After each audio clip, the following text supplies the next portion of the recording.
السلام علیکم، welcome to my YouTube channel Usman series کی ایک اور نئی ویڈیو کے ساتھ آپ کی خدمت میں حاضر ہوں۔ آج کی ویڈیو میں ہم بات کریں گے کرلش عثمان قسط نمبر 124 کے اہم واقعات پر اور ساتھ ہی ساتھ قسط نمبر 125 کے پہلے ٹریلر پر بات کریں گے۔ اگر گزشتہ قسط کی بات کی جائے تو قسط چند لحاظ سے کافی شاندار تھی، جیسا کہ عثمان بے کا اپنے بیٹوں کو منگولوں سے لڑوانا اور بعد میں اورحان اور علاؤالدین کو اپنے ساتھ برسا گورنر کے پاس لے جانا، ان کی موجودگی میں گورنر سے مکالمہ کرنا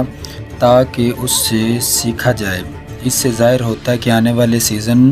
عثمان بے کے بچوں میں کو کافی ٹائم دیا جائے گا، ان کی زندگی کے بارے میں دکھایا جائے۔ اگر گورنر کی بات کی جائے تو گورنر کافی ہوشیار ہے،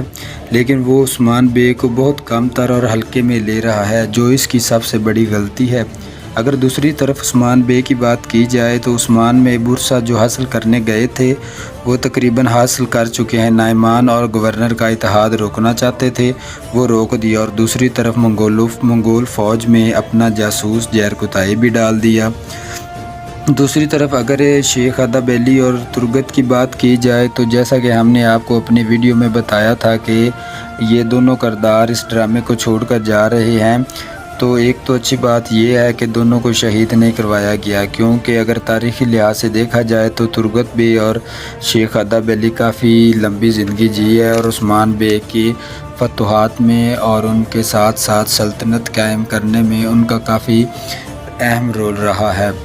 تو ہو سکتا ہے کہ امید یہی ہے ہماری کہ آنے والے سیزن 5 میں ہم ان کو، اگر شیخ ادب علی کی تو بہت کم چانسز ہیں، لیکن ہو سکتا ہے کہ ترگت بے کو دوبارہ دیکھیں۔ یہ والا ترگت بے بھی ہو سکتا ہے، اور کوئی اور ایکٹر بھی لیا جا سکتا ہے، جیسے کہ سلطان مسعود، پہلے والا کوئی اور تھا اور ابھی دوسرے والے کو لایا گیا ہے۔ اور اگر ساتھ ہی ساتھ اگر سلطان مسعود کی بات کی جائے تو زیادہ چانسز ہیں کہ اگلی قسط میں غزان خان کے پاس، جو کہ شیخ ادب علی کو الچی بنا کر بھیجا ہے، وہ ان کو عثمان بے کا پیغام پہنچائیں گے، تو غزان خان کے ذریعے علاؤالدین کا، جو سلطان علاؤالدین ہے، اس کا اختتام ہو جائے گا، اور سلطنت کے دوبارہ بھاگ دوڑ سلطان مسعود کے پاس آ جائے گی، اور پھر سلطان اپنی فوج عثمان بے کے لیے بھیجے گا،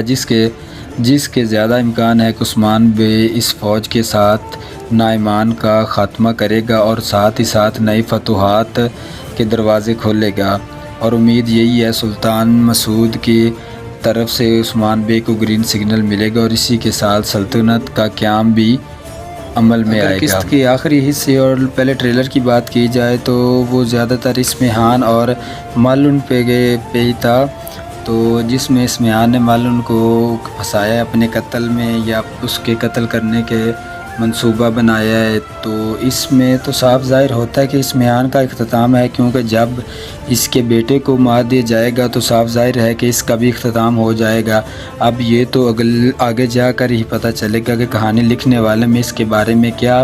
سوچ رکھا ہے اور اس کا اختتام کیسے رکھا ہے۔ اگر مہلن خاتون کی بات کی جائے تو اس مقدمے سے تو عثمان بے اسے بچا ہی لے گئے، چاہے سیاست سے یا لڑائی سے یا جیسے بھی، لیکن آنے والی چند خبروں کے مطابق آگے جا کر مالن کا کردار بھی ختم ہو رہا ہے۔ آنے والی خبروں بتایا جا رہا ہے کہ یہ ایکٹر بھی ڈرامہ چھوڑ کر جا رہی ہے۔ تو اوورآل اگر قسط دیکھی جائے زیادہ فائٹنگ تو نہیں تھی، لیکن یہ تھی سیاسی لحاظ سے، داؤ پیچ کے لحاظ سے کافی اچھی تھی۔ یہ ایک بڑی آنے والی قسط کی یہ راہ ہموار کر رہی تھی۔ تو امید ہے آپ کو ہماری یہ ویڈیو پسند آئی ہوگی۔ اگر آپ کو ہماری یہ ویڈیو پسند آئی ہے تو ویڈیو کو لائک کریں، چینل کو سبسکرائب کریں اور بیل آئیکن کو پریس کریں، تاکہ ہماری آنے والی ہر ویڈیو آپ تک آسانی سے ملتے ہیں نیکسٹ ویڈیو میں۔ تب تک اپنا بہت سارا خیال رکھیے گا۔ اللہ حافظ۔